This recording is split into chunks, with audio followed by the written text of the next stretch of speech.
तो हेलो दोस्तों, कैसे आप सभी लोग। आज की वीडियो में हम लोग बात करने वाले हैं मोशन चैप्टर का। एक ओवरव्यू देंगे हम। इसमें सारा मोशन चैप्टर जो है वो कवर हो जाएगा इस 10-15 मिनट की वीडियो में। So let's get started. सबसे पहले हम देखते हैं क्वांटिटी क्या होती है। क्वांटिटी क्या होती है? कोई भी क्वांटिटी को हम फिजिकल क्वांटिटी को हम दो तरह के टाइप्स पे वेरी कर सकते हैं। सबसे पहली क्या है? स्केलर। स्केलर क्या होती है? जिसमें अकेला मैग्नीट्यूड होता है, डायरेक्शन जो है वो नहीं होती। ओके। और दूसरा क्या है? वेक्टर, जिसमें मैग्नीट्यूड भी होती है और डायरेक्शन भी होती है। तो ये था स्केलर वेक्टर के बीच का डिफरेंस। अब हम बात करते हैं कि ये डिस्टेंस और डिस्प्लेसमेंट के बीच में क्या डिफरेंस है। बहुत जल्दी बात करते हैं।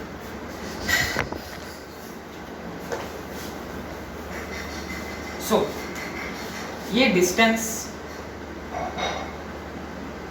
और ये डिस्प्लेसमेंट, इन दोनों के बीच में क्या फर्क है? ये जो डिस्टेंस है ना, ये है तुम्हारा टोटल पाथ कवर्ड। जो तुम्हारा टोटल पाथ कवर्ड है वो है तुम्हारा डिस्टेंस। और डिस्प्लेसमेंट क्या है? Your shortest distance.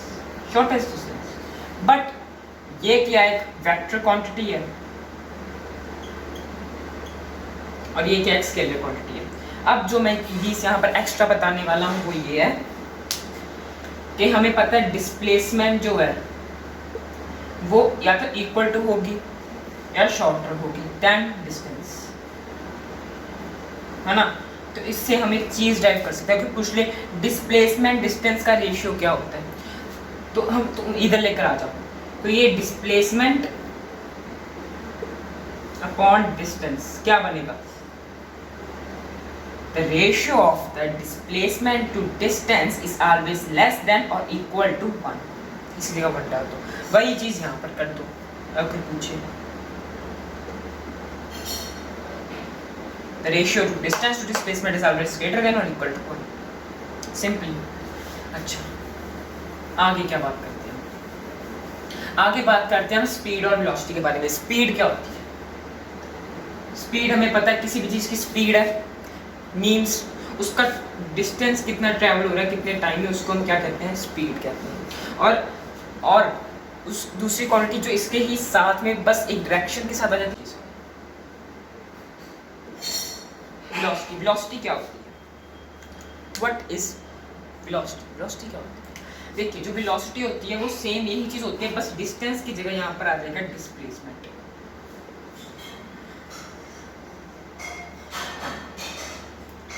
को हम कहते हैं वेलोसिटी। इतना आई थिंक सो क्लियर होगा। सो ये वेलोसिटी डिस्प्लेसमेंट अपॉन टाइम होती है, ठीक है। अब बात आती है एवरेज स्पीड, एवरेज वेलोसिटी के बारे में। एवरेज स्पीड मतलब total distance upon total time, और एवरेज वेलोसिटी मतलब total displacement upon total time. So I think so ये क्लियर होगा आपको। अब नेक्स्ट टॉपिक पे चलते हैं। ये था स्पीड वेलोसिटी, ये आपको आई थिंक सो क्लियर होगा। Velocity was fraction of speed में फ्रैक्शन इंक्लूड नहीं होती। उसमें हम बात करते हैं एक्सेलरेशन के बारे में। एक्सेलरेशन क्या होती है? v minus U upon T. बस आपको इतना याद रखना है, आपके एग्जाम्स के लिए इतना बहुत है। रेट एक शब्द है जो इसको अच्छा बना सकता है कि rate of change in velocities is known as acceleration, simple. और ये एक्सेलरेशन क्या है? एक वेक्टर क्वांटिटी है। ये हम सबको पता है कि क्या है? Vector quantity. सो ये v minus U upon T क्या आएगा? हमारी acceleration. Okay, I think so it's clear now. अब एक क्वेश्चन है जो सिंपली भी कर सकते हैं। अच्छा, कोई लिखे 2 मीटर पर सेकेंड स्क्वायर, है ना। तो इसको तो ऐसे भी तो लिख सकते हो कि 2 मीटर पर सेकेंड, एक सेकेंड में वो 2 मीटर पर सेकेंड इंक्रीज कर रहा है। ये एक्सेलरेशन मानी जाएगी ना। एक्सेलरेशन की यूनिट है मीटर पर सेकंड स्क्वायर, ठीक है। तो एक्सेलरेशन की यूनिट है। तो ये 2 मीटर पर सेकंड एक सेकंड में, कोई पूछ ले 3 सेकंड में तो 6 मीटर पर सेकंड, वो 6 मीटर पर सेकंड से जाएगा। ये तो बहुत सिंपल सी चीज है। अच्छा, आगे देखते हैं। बस अब हमारा एक चीज बची जो है यूनिफॉर्म सर्कुलर मोशन। वो क्या होता है? जब हम एक सर्कल में मूव करते हैं, सर्कल में अगर हम मूव करते हैं तो हमारा एक्सेलरेशन जो होता है, जो सिंपल एक्सेलरेशन में बात कर रहा हूँ, वो चेंज होता है। क्यों? क्योंकि ये क्या है, वेक्टर क्वांटिटी नहीं है, हमें ये पता है कि वेक्टर क्वांटिटी है, तो यहाँ पर हर एक जो है अलोंग द टेंजेंट बनेगा। अलोंग द टेंजेंट का मतलब क्या है, मैंने देखा कि लोग उसको अच्छे से एक्सप्लेन नहीं करते, तो मैं एक्सप्लेन कर देता हूँ। अलोंग द टेंजेंट क्या है कि अगर तुम इसको घुमा रहे हो, तो जब तुम इसे छोड़ोगे, मैंने इसे छोड़ा, तो जिस डायरेक्शन में ये मूव कर रहा है वो उसका अलोंग द टेंजेंट है, वो उसका टेंजेंट बन जाएगा। बट हम अब उसको मूव करा नहीं रहे, हम घुमा ही रहे हैं, तो वो टेंजेंट की तरफ नहीं जा रहा, बट एक्सेलरेशन वही लग रही है। सो ये चीज़ है। अच्छा, अब हम बात करते हैं हमारा दूसरा chapter, that is force and loss of motion. हम यहाँ पर दोनों चैप्टर कवर करेंगे। So let's get started. Force and loss of motion. Force क्या होता है, हमें पता है फोर्स की क्या है, वेक्टर क्वांटिटी है। अगर आप एक बक्सा लो, ठीक है, उसको यहाँ से फोर्स लगाओ, अगर वो हिले ना तो वो क्या है, बैलेंस्ड। आपको ये बैलेंस फोर्स लग रही है, अगर वो हिल जाए या कोई मूवमेंट शो करे तो आप बोलोगे इसे अनबैलेंस्ड है। बट ये ऑलवेज केस नहीं होता, कई बार ऐसा भी होता है कि ये मूव कर रहा था, मतलब ये है बैलेंस का मतलब कि जिस स्टेट पे पहले था उस स्टेट पे ही बाद में रहेगा, ठीक है। मतलब यहाँ पर नेट फोर्स जो है, ये मेन शब्द है, नेट फोर्स क्या होगी, जीरो होगी, बट यहाँ पर net force will be not equal to zero, वो जीरो के इक्वल नहीं होगी, ये आपको मेन ध्यान रखना है, ठीक है। ये नेट फोर्स जीरो के इक्वल नहीं होगी।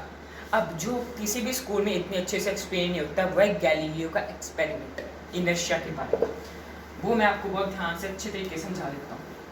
अगर आपको डिटेल में पढ़नी है ये सारे चैप्टर्स, तो पिछली वीडियोस में आप देख सकते हैं। ये सिर्फ एक ओवरव्यू वीडियो है जिसमें सारे चैप्टर दिए हुए हैं जो आपके टेस्ट में आ सकते हैं, that is first and second. तो आपने लिया ये आपने ना एक सेटअप लिया ऐसा, ठीक, यहाँ पर एक बॉल ली है।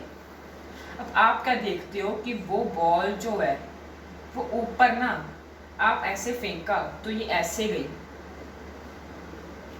तो यहाँ पर सेम हाइट अटेन करना चाहती थी। बट अगर आप ये एंगल जो है, ये एंगल कम कर दो, ऐसा कर दो,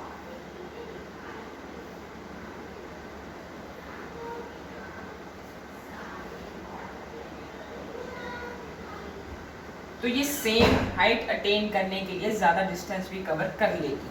तो ये गैलीलियो ने देखा था। अगर सरफेस फ्रिक्शन है तो ये गैलीलियो ने एक्सपेरिमेंट किया था। अब उससे इससे क्या पता लगा कि समझ लो ये हमने एंगल कम करे, ये इतना एंगल था, ये एंगल और कम हो गया, और अगर हम जीरो ही करते, मतलब ये सेम हाइट अटेन करने के लिए ऊपर जा रहा था, वो सेम हाइट अटेन करने के लिए, बट अगर हम ऐसे ही करते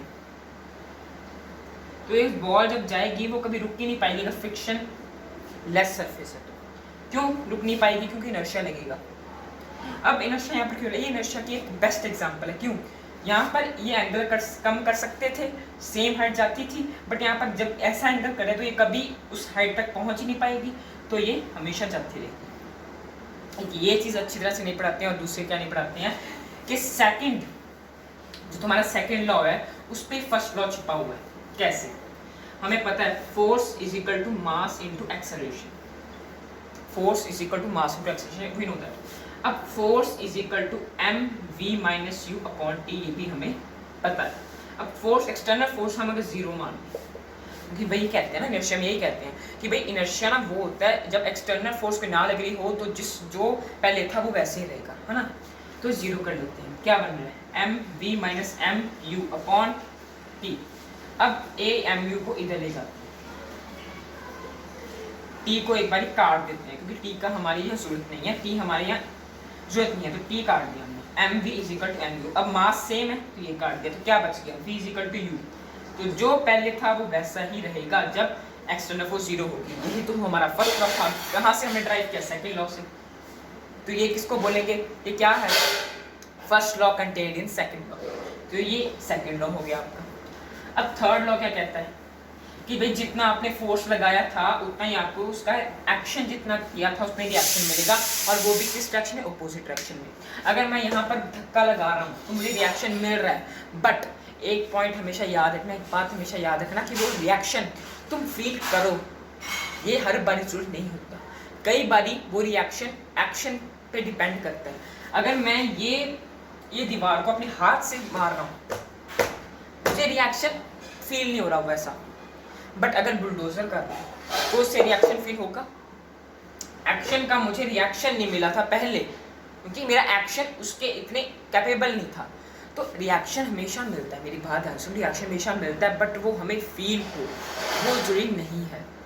जैसे कि इस एग्जाम्पल में हो सकता है बुलडोजर उठा के ले जाए इसे, तो रिएक्शन आएगा। तो एक्शन पे भी डिपेंड करता है कि रिएक्शन कितना होगा। ये बहुत इंपॉर्टेंट चीज़ है।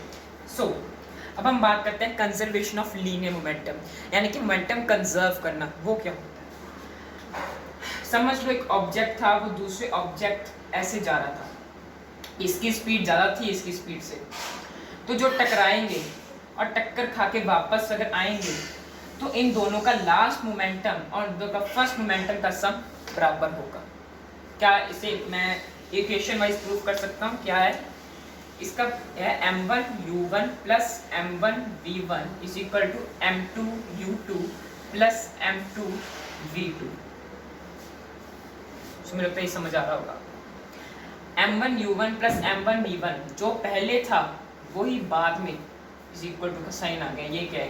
मोमेंट। दैट्स सो अभी ग्रेविटेशन चैप्टर हमारे सिलेबस में नहीं है, हमारे टर्म टेस्ट में नहीं है, तो अभी हम उसको नहीं पढ़ने वाले। तो ये चीज़ जो है आपको ध्यान रखनी है। और एक बेस्ट एग्जांपल गन की, उसका मैं आपको एक शॉर्ट ट्रिक बताता हूँ। जब भी आपको गन का है ना, तो आपने ये कर देना है,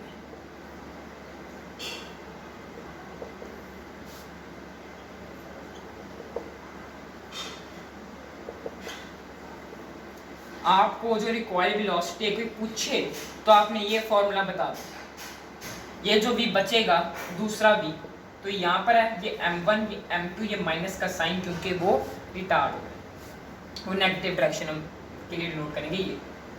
तो ये आपको एक शॉर्ट ट्रिक मैंने बता दी। इससे ज़्यादा अगर आपको कुछ जानना है, कुछ पूछना है, तो आप कमेंट सेक्शन में कमेंट कर दीजिए, जी ईमेल कर दीजिए, कुछ करना करिए, बट इसको ध्यान से पढ़ना। कंजर्वेशन मोमेंटम बेस्ट टॉपिक और सबसे डिफिकल्ट टॉपिक है, बता रहा हूँ मैं। So that's it for today guys, हम अगली वीडियो में मिलते हैं। Thanks for watching this.